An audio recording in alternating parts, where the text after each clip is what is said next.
After the Boston bombing, much of the speculation and stereotyping around Islam and American Muslims has been directed towards Catherine Russell, the American widow of the now deceased Tamerlan Tsarnaev. Now, media reports have suggested that Russell, who converted to Islam, was coerced and controlled by her husband, an all-American girl brainwashed by her fanatic husband, if you will. Now, these misconceptions about Muslim women in America aren't unique to Russell. American women who convert to Islam are often similarly misjudged and misunderstood, and the scrutiny has only heightened following the bombings. Some of those women are now here with us to share their decisions and experiences firsthand. And there are so many Muslim women who, if we're just restricting our comments to dress, do not choose to wear the hijab.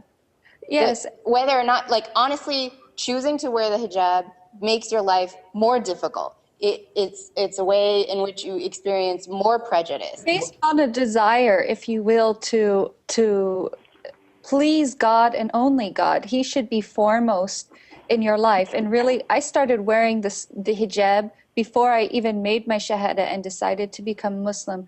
For me, I come from a background where unfortunately I was abused early on in my life.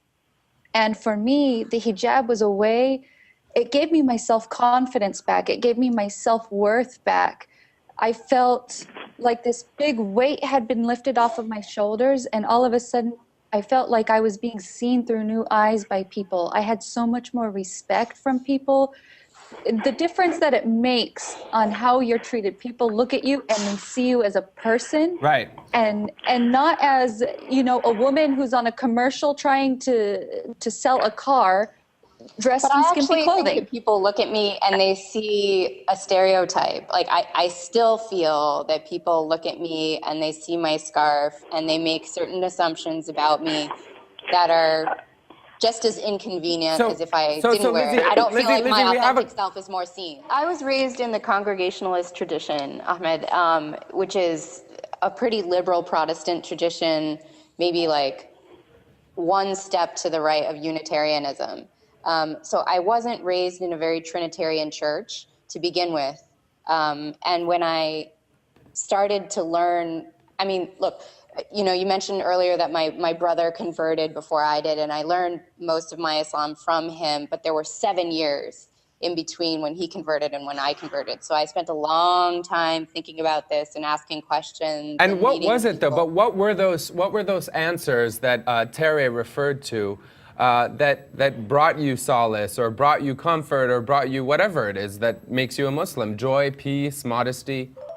So I think what I wanted from myself was a more intimate and visceral relationship with God than what I felt my home church offered me.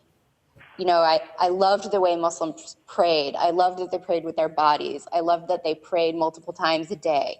I didn't feel like I was getting the spiritual food that I needed by just going to church once a week. Although there are many lovely things about church, and there are a lot of things that I miss about it now. Right. It's very different. And so for me, you know, I really wanted what I felt like, you know, was like a direct line to God all the time. And I felt like Islam offered that, and I felt like the theology was just beautiful.